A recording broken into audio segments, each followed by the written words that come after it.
तुम्हारी शुरुआत हो गई थी वहाँ हिमालय की ऊंचाइयों में एक छोटे से गांव के पास, जहाँ सुख शांति का माहौल बसा हुआ था। गांव वाले वहाँ की सुंदर प्राकृतिक सौंदर्य में खोए रहते थे और उनकी जिंदगी सुखद थी। परंतु एक रात आसमान में आंधी चली और एक अजीब सा जहाज उड़ता हुआ उनके ऊपर से गुजरा। गांव वाले त्योहार के दिनों में हो रहे धूमधाम से विचलित होकर उन्होंने उस अजीब से जहाज को देखा और चौंक गए। वहां विचारमयी चर्चा और उत्सव के माहौल में भी अचानक एक अद्भुत बदलाव हुआ। लोग बदल गए थे, उनमें एक अजीब सा डर छाया हुआ था। गांव वाले ने एक दूसरे को देखा और गांव के मुख्य नेता ने कहा, यह सब कुछ इस अजीब से जहाज की वजह से हो रहा है। अगले कुछ दिनों में गांव में एक अजीब सी शांति छा गई और लोग अब अपनी दिनचर्या में संभ्रमित और व्याकुल दिखाई देने लगे। एक दिन एक बूंद राजा नामक युवक ने गांव में पहुंचा। वह जहाज से उतरा और गांव वालों से मिलकर कहने लगा, मेरे साथ आओ, हमें इस जहाज के राजा से मिलना है। उनके पास हमारे समस्याओं का समाधान है। गांव वाले हैरान थे, लेकिन उन्होंने राजा की बातों को सुना और सोचा कि शायद इस समस्या का हल इस जहाज के राजा के पास हो सकता है। वे राजा के साथ चले और जहाज का सफर शुरू हुआ। जहाज बहुत ही भूतिया और अजीब था। वहां राजा बूंद को एक कमरे में बुलाया गया और उससे बोला, तुम्हें पता है, यह जहाज एक समय के पारे का है और इसमें अनगिनत भूतिया राजा रानियां हैं। बूंद चौंक गया, लेकिन राजा ने जारी रखा, तुम्हारी सहायता की आवश्यकता है।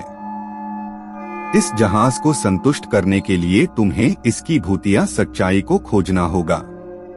बूंद ने राजा से वादा किया कि वह यह कार्य करेगा।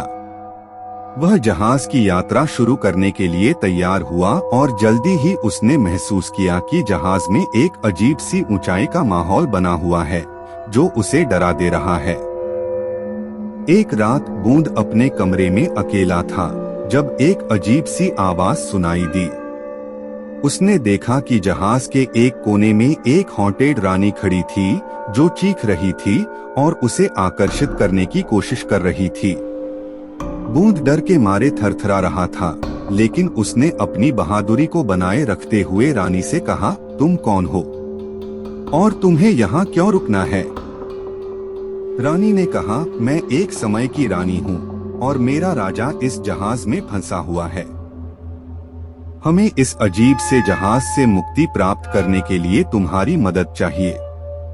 बूंद ने सोचा, फिर उसने कहा, ठीक है, मैं तुम्हारी मदद करूंगा, लेकिन तुम्हें भी मुझसे मदद करनी होगी।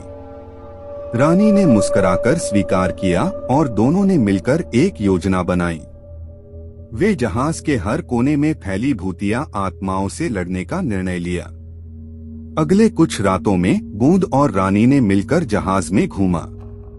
वे हर भूतिया आत्मा के साथ दृढ़ता से लड़ते थे और उन्हें जहाज से बाहर निकालने का प्रयास करते थे। यह लड़ाई काफी कठिन थी, लेकिन बूंद और रानी ने अपनी बहादुरी और साहस से इसका सामना किया।